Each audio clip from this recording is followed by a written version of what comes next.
नमस्कार प्रिय विद्यार्थियों। आज की क्लास में हम BA second semester political science के आज हम सिलेबस को डिस्कस कर रहे हैं। सभी विद्यार्थी अपना सिलेबस देख लें कि उनको कितना जो है पॉलिटिकल साइंस यानी राजनीति विज्ञान के अंतर्गत जो है पढ़ना है। पेपर की हम बात करें बच्चों तो पॉलिटिकल साइंस का हम सिलेबस डिस्कस कर रहे हैं।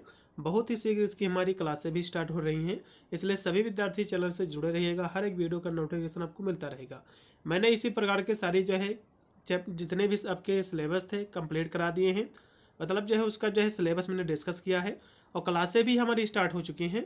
तो आप जाकर के जो भी अपना सब्जेक्ट ले रखे हों उसके अकॉर्डिंग जाकर जो है हमारे चैनल से ऑल सब्जेक्ट की तैयारी आप कर सकते हो बिल्कुल फ्री में। ठीक है, चलेगा। ये पेपर बच्चों पॉलिटिकल साइंस का है, सेकेंड सेमेस्टर है। बीए फर्स्ट ईयर तो है लेकिन सेकेंड सेमेस्टर है। यूपी के जितने भी विश्वविद्यालय है सभी का सिलेबस सेम है और यही आपको पढ़ना है। पेपर के यहाँ से नेम आपको मिलाना है।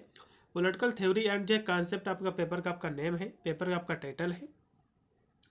यही आपको पढ़ना पड़ेगा सेकेंड सेमेस्टर के तहत।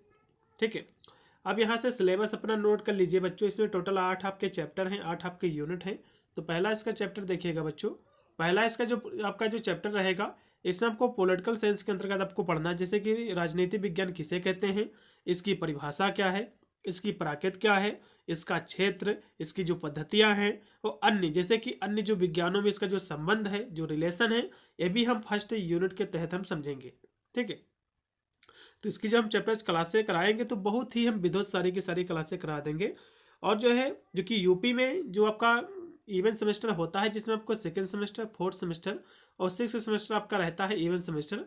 तो यूपी के बहुत सारे विश्वविद्यालय एमसीक्यू का पैटर्न कराती हैं, जैसे कि कानपुर विश्वविद्यालय हो गया, एमजेपीआरयू हो गया, आगरा विश्वविद्यालय हो गया। तो ये सभी जो विश्वविद्यालय हैं, ठीक है, ये सब पैटर्न जो कराती हैं एमसीक्यू का पैटर्न कराती हैं। डॉक्टर राम मनोहर लोहिया और वीर बहादुर सिंह पूर्वांचल विश्वविद्यालय, महाराजा सुहेलदेव विश्वविद्यालय, ये सभी क्या है लिखित की परीक्षा कराती है। तो कौन सी क्लासें हम पहले स्टार्ट करें आपको कमेंट करना है। और बहुत ही शीघ्र हम चैप्टर्स क्लासें तो कराएंगे ही, और संपूर्ण आपके पाठ्यक्रम से हम एक महत्वपूर्ण या फिर वन शॉट की क्लास भी करा देंगे, लिखित वालों के लिए भी करा देंगे और एमसीक्यू वालों के लिए भी करा देंगे। तो सभी विद्यार्थी चैनल से जुड़े रहिएगा, हर एक वीडियो का नोटिफिकेशन आपको मिलता रहेगा। तो राजनीति विज्ञान क्या है इसके बारे में हम फर्स्ट चैप्टर के तहत हम समझेंगे। यदि हम बहुत ही संक्षिप्त में हम कहें बच्चों कि राजनीति विज्ञान क्या है, राजनीति विज्ञान जो है वह सामाजिक विज्ञान है जो राज्य, सरकार, राजनीतिक जो संस्थाएं हैं, जो विचारधाराएं हैं और जो मानवीय राजनीतिक जो व्यवहार है उसका एक व्यवस्थित अध्ययन इसमें किया जाता है। इसी को हम राजनीति विज्ञान कहते हैं। और इसका उद्देश्य क्या रहता है, इसका उद्देश्य रहता है कि सत्ता, शासन और जो नीतियां हैं, जो निर्णय हैं, लेने की प्रक्रियाओं का विश्लेषण करना। अरस्तू को राजनीति विज्ञान का जनक जो है कहा जाता है। तो इस तरह से इसके बारे में हम यहाँ से आपको कराएंगे। अब यहाँ से बच्चों अपना सिलेबस आप देख लीजिए। हम जब चैप्टर्स क्लासें कराएंगे तो बहुत ही कम शब्दों में बहुत ही सरल तरीके से हम समझा देंगे। इसका दूसरा चैप्टर देखिएगा। दूसरा बच्चों इसका जो चैप्टर है इसमें क्या पढ़ना है, इसमें आपको पढ़ना है कि राजनीति विज्ञान के अध्ययन के जो दृष्टिकोण हैं इनको आपको पढ़ना है। अब इसके अध्ययन के जो दृष्टिकोण है, इसका पहला दृष्टिकोण है जो कि पारंपरिक दृष्टिकोण है बच्चों, ठीक है, और एक आधुनिक दृष्टिकोण है। तो पारंपरिक दृष्टिकोण की यदि हम बात करें तो पारंपरिक बच्चों जो दृष्टिकोण है, ठीक है, ये दृष्टिकोण क्या है, इसमें जो है हम राज्य, सरकार, औपचारिक जो संस्थाएं हैं जैसे कि कानून, संविधान, इसके अंतर्गत जो है हम इसका अध्ययन करते हैं राजनीति विज्ञान का। जबकि आधुनिक जो दृष्टिकोण है इसका, इसमें हम क्या करते हैं, इसमें जो है हम जैसे कि पावर जो है, सत्ता, राजनीतिक जो प्रक्रियाएं हैं और व्यक्ति का जो राजनीतिक जो व्यवहार है, इन सब चीज़ों का अध्ययन जो हम आधुनिक दृष्टिकोण के अंतर्गत जो करते हैं, जिसमें हम व्यवहारवाद, उत्तर व्यवहारवाद, ये सब चीज़ें इसमें हम इसके अध्ययन जो कि राजनीति विज्ञान के अध्ययन के दृष्टिकोण के अंतर्गत जो हम पढ़ते हैं। अब यहाँ से तीसरा इसका जो बच्चों यूनिट रहेगा, तीसरा जो इसका चैप्टर रहेगा, इसको भी देख लीजिए। इसमें आपको क्या पढ़ना है। तीसरा इसका जो बच्चों यूनिट है, जो चैप्टर है, इसमें आपको पढ़ना है कि राज्य क्या है। ठीक है, राज्य क्या है, राज्य की परिभाषा, राज्य के तत्व और राज्य की उत्पत्ति का जो दैवीय सिद्धांत है।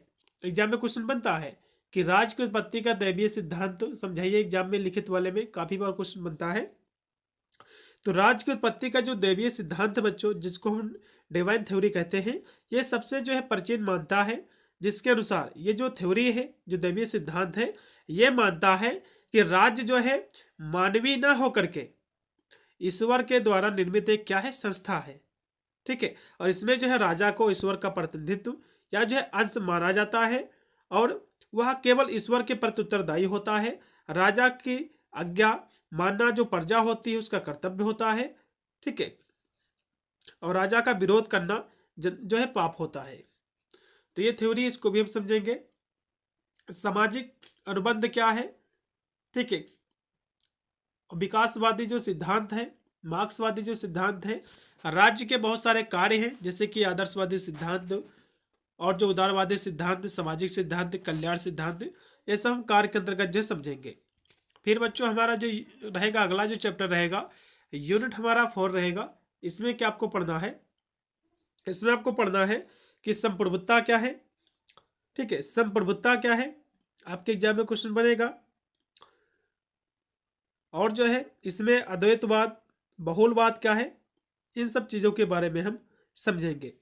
तो सबसे पहले जो और भी इसमें दिया हुआ, जैसे कि दंड क्या है, दंड के सिद्धांत। तो जैसे कि दंड आपके एग्जाम में क्वेश्चन बन सकता है, तो दंड क्या है, दंड जो है किसी कानून, नियम या आदेश के उल्लंघन के लिए व्यक्ति को दी जाने वाली कानूनी या जो है शारीरिक पीड़ा या फिर जो है जुर्माना या फिर जो कारावास होता है। जैसे कि कोई सरकार कोई नियम जो है बनाई हुई है तो उसका उल्लंघन करोगे तो आपको जो है सजा, आपको जो है दंड करेगी, सजा देगी, उसी को हम दंड कहते हैं। ठीक है, इसके सिद्धांत भी हम समझेंगे। इसके बहुत सारे सिद्धांत हैं जैसे कि प्रतिशोधात्मक सिद्धांत है, निवारक सिद्धांत है, सुधारात्मक सिद्धांत है। ठीक है, तो ये सब इसके सिद्धांत भी हम समझेंगे। तो हम दंड के सिद्धांतों को भी बताएंगे। उसके बाद जो कानून इसमें दिया होगा कि कानून की परिभाषा क्या है। तो कानून जो है किसी राज्य या देश की सर्वोच्च सत्ता के द्वारा मान्यता प्राप्त लिखित या अलिखित नियमों का एक समूह है जो नागरिकों के आचरण को नियंत्रित करता है और इसका उद्देश्य जो है समाज में व्यवस्था बनाए रखना, न्याय जो है प्रदान करना, जो हानियां हैं उसको रोकना, इसका कार्य होता है। और कानूनों का उल्लंघन करने पर व्यक्ति को जो है दंडित किया जाता है, उसको जो है सजा दी जाती है। तो ये होता है बच्चों कानून। तो इस तरह से आपके एग्जाम में क्वेश्चन बनेगा। अब जो इसमें संप्रभुता में जो अद्वैतवाद है, जो बहुलवाद है, ये क्या है, तो भारतीय पश्चात जो दर्शन है इसके दो विपरीत सिद्धांत हैं। ठीक है, जिसमें दिया हुआ कि अद्वैतवाद, अद्वैतवाद के बारे में तो हम बहुत ही कम शब्दों में कहें तो जो अद्वैतवाद है बच्चों, या जो है दर्शन मानता है कि सब कुछ एक ही सत्ता है और जिसे जो है ब्रह्म के द्वारा जो है कहा जाता है, फिर उससे बना, मतलब जो है जैसे कि जो संसार निर्मित है ब्रह्म के द्वारा निर्मित है। ठीक है, और जो बहुलवाद है ये क्या कहता है बच्चों, बहुलवाद कहता है या मानता है कि सत्ता और अधिकार कई केंद्रों में जो है विभाजित होते हैं। तो इसके बारे में हम बहुत ही विस्तृत से समझाएंगे। और संप्रभुता जो दिया हुआ है इसमें, संप्रभुता क्या है, तो राज्य का सर्वोच्च, निरंकुश और अंतिम जो अधिकार होता है उसी को हम संप्रभुता कहते हैं। और इसके माध्यम से क्या होता है, हम राज्य के अपने जो है आंतरिक मामलों में कानून बनाने, बाहरी रूप से स्वतंत्र निर्णय लेने के लिए पूरी तरह से स्वतंत्र हम होते हैं। इस तरह से आपको लिखना है। अब यहाँ से अगला जो इसका चैप्टर रहेगा, यूनिट आपका रहेगा इसमें 5। क्या पढ़ना आपको, इसमें बच्चों आपको पढ़ना है कि स्वतंत्रता क्या है, समानता क्या है, न्याय क्या है, शक्ति क्या है, प्रभाव क्या है, अधिकार, वैधता, दायित्व, अधिकार, कर्तव्य, राजनीतिक संस्कृति, राजनीतिक भागीदारी, राजनीतिक विकास, राजनीतिक आधुनिकीकरण। तो ये सब क्वेश्चन आपका जो यूनिट 5 रहेगा, इसमें से शॉर्ट में क्वेश्चन काफ़ी एग्जाम में बनते हैं। तो एकदम कुछ सभी हम प्रश्नों को थोड़ा सा हम एकदम शॉर्ट कह सकते हो, शॉर्ट में हम बताएं। तो जैसे कि आधुनिकीकरण इसमें दिया हुआ है, तो आधुनिकीकरण क्या है बच्चों, इसको हम इंग्लिश में मॉडर्नाइजेशन कहते हैं। तो एक जो है क्रांतिकारी, विकासवादी और निरंतर चलने वाली सामाजिक आर्थिक प्रक्रिया है जो पारंपरिक समाजों को वैज्ञानिक, तकनीकी और तर्क संगत आधार पर आधुनिक जो है बनाती है।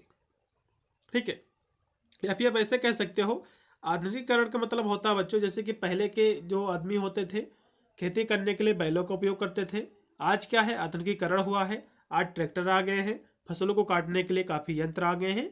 तो इसको हम क्या कहते हैं, आधुनिकीकरण कहते हैं। ठीक है, जैसे कि पहले, जैसे कि आप ऐसे भी कह सकते हो कि पहले कोई जैसे कि लेटर भेजने के लिए डाकघर का उपयोग करते थे, उससे पहले कबूतर वगैरह यूज किया जाता था। आज क्या है, आज सभी जो कि आधुनिकीकरण के कारण सभी के पास स्मार्टफोन है, 5G फोन है। तुरंत आपने जो है टाइप किया, मैसेज भेजा, एक ही सेकंड के अंदर उधर जो है पहुंच गया। आप जो है फेस टू फेस बात भी कर सकते हैं वीडियो कॉल के माध्यम से। तो ये सब चीज़ें जो संभव हो पाया है, ये आधुनिकीकरण के द्वारा ही संभव हो पाया है। ठीक है, उसके बाद देखिएगा और भी इसमें जो क्वेश्चन आपके दिए हुए हैं, जैसे कि शक्ति, प्रभाव, अधिकार, वैधता। तो शक्ति क्या होती है? ठीक है, शक्ति की हम बात करें तो शक्ति जो होता है बच्चों, यदि किसी दूसरे के व्यवहार को अपनी इच्छा के अनुसार नियंत्रित या जो है प्रभावित करने की क्षमता होती है। जैसे कि फॉर एग्जांपल शक्ति का मतलब यह होता है कि आप मान लो स्वतंत्र हैं कहीं पर जाने के लिए, और आपको जो है कोई रोक रहा है और रोक ले, तो उसको हम पावर कहते हैं। मतलब जो है उसकी भी पावर कहा जाएगा ना, कि आपको जो है आप नियंत्रण में रखता है, उसको पावर कहा जाता है। तो इस तरह से आपके एग्जाम में क्वेश्चन बनेंगे। ठीक है, इसको हम बहुत ही एकदम कम शब्दों में आपको जब चैप्टर क्लास में कराएंगे तो बहुत ही सरल तरीके से एकदम अच्छी परिभाषाएं रखेंगे जो एक ही बार में आपको समझ में आ जाएंगी। अब यहाँ से अगला इसका बच्चों चैप्टर देख लीजिए जो कि दिया हुआ है यूनिट आपका जो 6 जो इसमें दिया हुआ है 6 जो है, इसमें क्या पढ़ना है? आदर्शवाद क्या है, व्यक्तिवाद क्या है, अराजकतावाद क्या है, और जो है समाजवाद क्या है, पूंजीवाद क्या है, साम्राज्यवाद क्या है, उपनिवेशवाद का उन्मूलन, राष्ट्रवाद, जातीय राष्ट्रवाद, वैश्वीकरण और मानवाधिकार, और नारीवाद। इसमें भी भर भर के क्वेश्चन आपके हैं। ठीक है, इसमें से भी काफी क्वेश्चन आपके बनेंगे एग्जाम में, जैसे कि राष्ट्रवाद और जातीयतावाद। राष्ट्रवाद और जो जातीय राष्ट्रवाद जो दिया हुआ बच्चों, तो राष्ट्रवाद क्या होता है? ठीक है, राष्ट्रवाद की हम बात करें जो इसमें दिया हुआ है, तो राष्ट्रवाद का मतलब यह होता है कि राष्ट्रवाद एक ऐसी विचारधारा या फिर जो भावना है जो राष्ट्र के प्रति प्रेम, निष्ठा और समर्पण को जो है व्यक्त करती है, या देश की सामाजिक, सांस्कृतिक, आर्थिक एकता को बढ़ावा देने की कोशिश भी जो है करती है। तो इस तरह से आपको लिखना है। हम सारे क्वेश्चन बहुत ही हम कम शब्दों में बहुत ही सरल तरीके से हम समझा देंगे। ठीक है, चलेगा। अगला देखिएगा आपका जो यूनिट रहेगा बच्चों, यूनिट आपका जो रहेगा 7 रहेगा। इसमें क्या क्या आपको पढ़ना है? इसमें बच्चों आपको पढ़ना है कि संसदीय प्रणाली आपको पढ़ना है।